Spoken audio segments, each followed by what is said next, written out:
Good day, everyone. 'Tis I, the Blue Baron, defender of traditionalism. It is Traditio Monarchia! And his faithful assistant, the bearded Canadian. And welcome to the next theme month. In the Western world, there is something very significant about the month of November. Remembrance Day. Remembrance Day will be over by the time we get this out. That may be, but the true meaning behind Remembrance Day is something that should never be over. We should be remembering it for the rest of the year as well.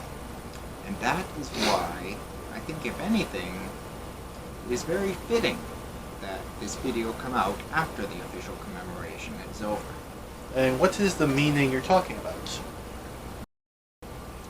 We'll get to that, but first some background information for those in the audience unfamiliar with. Remembrance Day is a memorial day observed across the British Empire and later the British Commonwealth since the end of the First World War.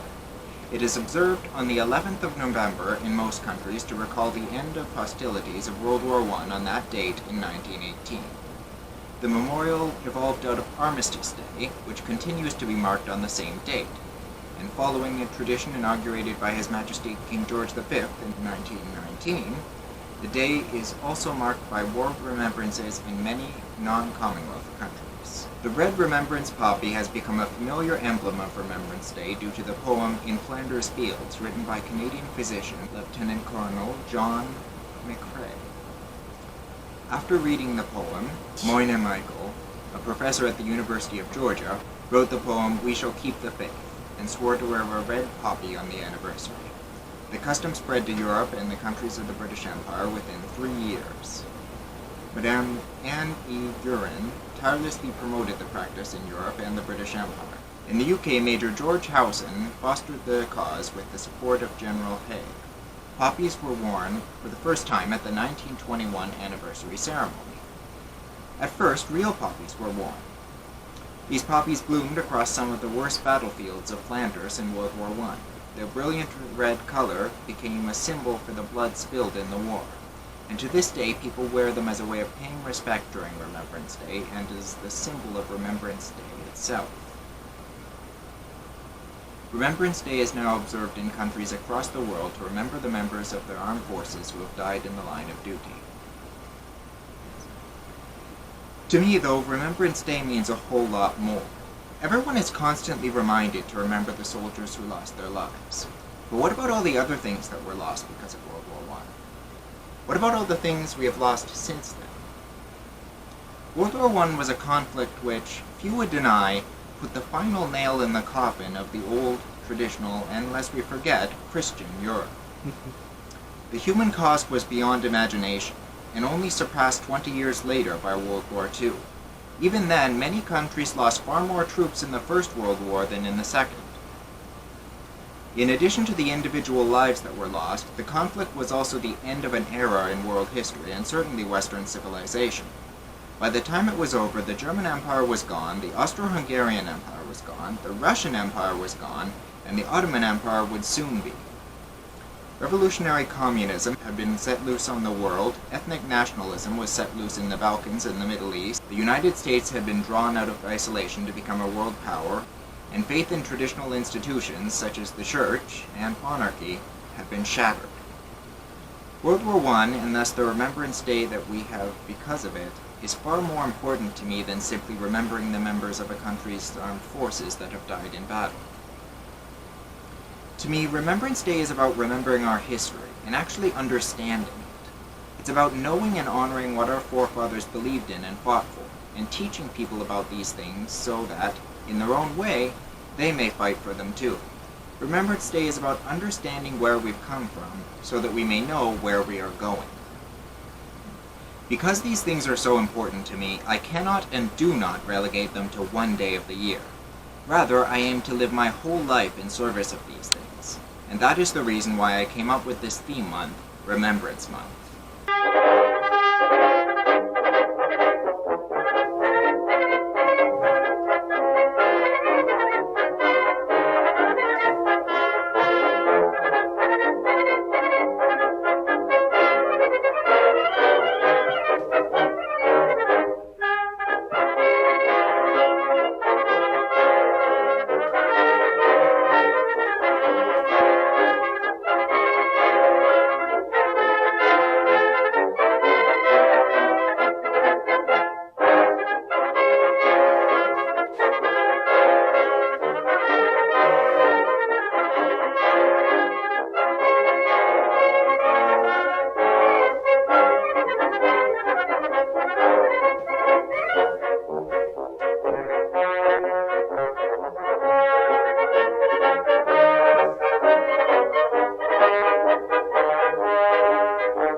This month we'll be looking at history from an entertaining way within the context of our series theme, and hopefully teaching our viewers something new.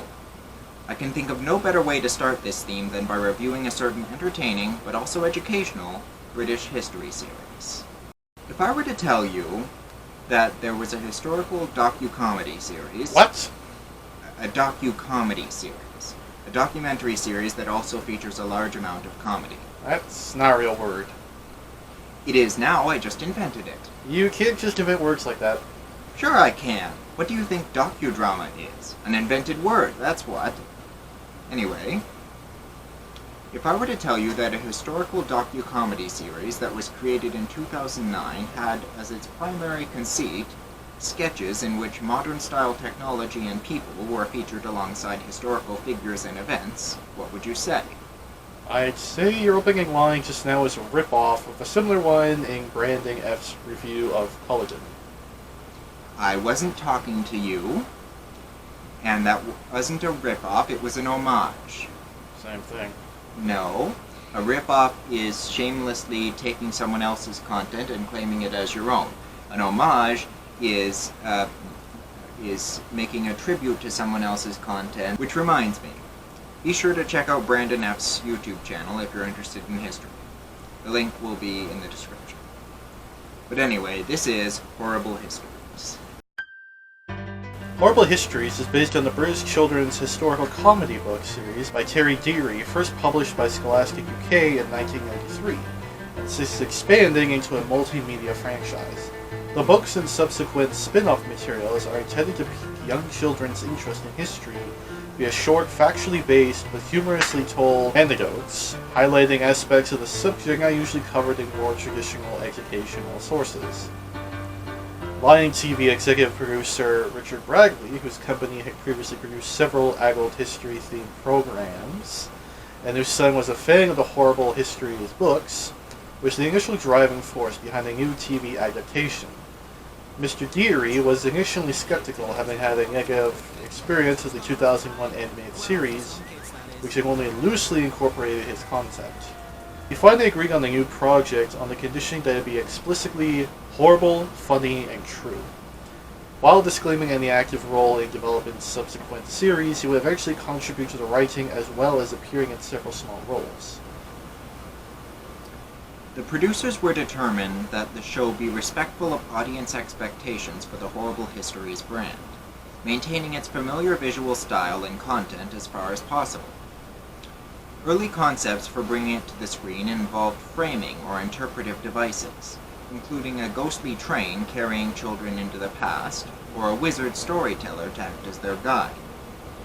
Eventually, Bradley, with producer Dominic Brigstock, concluded that the material was strong enough to stand on its own, so they developed, in consultation with CBBC executives, a live-action sketch comedy showcase. Once the writing was underway, the producers further discovered that sticking as closely as possible to the historical truth made it easier for them to find the humor within it.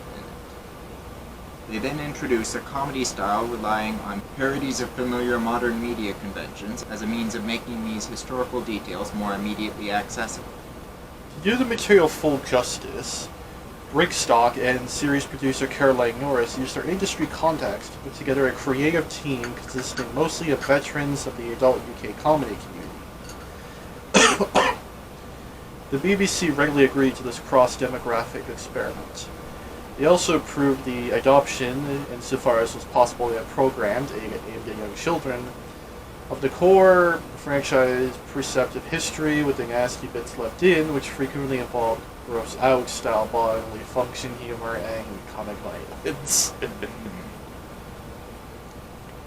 The new creative team, while avoiding references aimed specifically at adults, was determined not to adapt the humor to children or otherwise patronize their audience. Instead, they sought to make the best use possible of the material. Norris said that her goal was to make a show that people would say was too good for children. We started out with really high ambitions.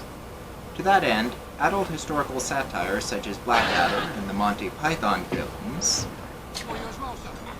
very, very good series, hilarious, You want, darling? shown at the first writers' meeting to demonstrate the proposed tone. and these influences would be visible throughout the show's run. Once the first series has aired and it was realized that the overall approach was working well, the creative team built on and significantly expanded the scope of the comedy elements for the second. This trend continued through each subsequent series. The net result was a show that immediately appealed to young children while also gaining the increasing respect and viewership of older audiences. Now, if you're an average Joe Fleck cap and lower class in nature like me, do I really have to say this? Stick to the script. That was in the script. But that wasn't. Yes, it was. No, it wasn't. Was. Wasn't. Was. Wasn't. Wasn't. Nice try, but that only works in cartoons or low-budget internet shows.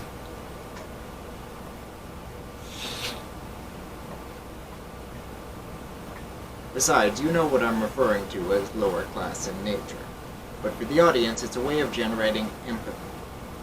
Remember how important that is from our Snow White review? Alright. Now, if you're an average Joe Flat cap and lower class in nature like me, you're thinking, that's great and all, but what's the show like? Well, we're going to dive right in and show it. When talking about series, one of the best places to start is the format. The divisions by historical era or civilization in the book series are carried over to the TV show, focusing on events in or directly affecting Great Britain and, to a lesser extent, the larger Western world. The Inca and Aztec empires are also featured in later series. Sketches are grouped under these divisions, named as in the books, beginning with the Savage Stone Age and including among others the Cutthroat Celts, Awful Egyptians, Groovy Greeks, Rotten Romans, Vicious Vikings, Measly Middle Ages, Terrible Tudors, Slimy Stuarts, Gorgeous Georgians, and Vile Victorians. I do question the naming choices a little bit, as I didn't see them portray anything particularly vile about the Victorians or anything very slimy about the Stuarts, and the Greeks I highly doubt would have used the term groovy, since that was 1960s, 70s slang and did not exist back in ancient Greece. And they were not groovy, it was... Well, some were better than others. Except for the, poking you. Yes, they had some of that. They had a bit less of that later on. It's just, if you know the history as I do, it's disturbing. They got better though once The Romans came around. Ironically, and then much better after the Christians came around. well, of course, we may bring war and conflict to you, but we will generally get rid of all that nasty extra stuff. It's a win-win. No, where was I? Oh yes, but I do give them a bit of leeway.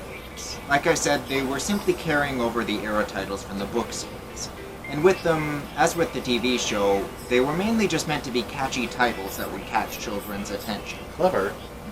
Which is the reason for their strong words and also usage of the same letter or sound twice in each title. Each named division has its own title card that appears before each sketch or group of sketches set in that era or civilization, along with a short introductory animation featuring a period-appropriate character. Throughout each sketch, small pop-up signs are used to affirm the truth, or otherwise, of any particularly implausible-seeming concepts mentioned on screen. Actually, from what I've seen, the true sign seems to pop up more often. Truth, as they say, is stranger than fiction. The live-action material is intercut with short animated sketches, quizzes, and interludes, with puppet host Ratus, performed by John Eccleston, who addresses the viewer directly as a presenter, commenting on and clarifying the factual basis behind the humor.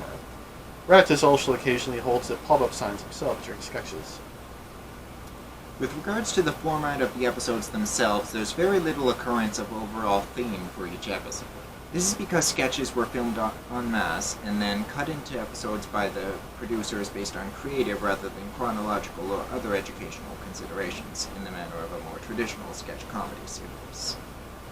Much like what is the case with Monty Python, each episode consists of a number of different, not necessarily related sketches, tied together by a means other than overarching theme.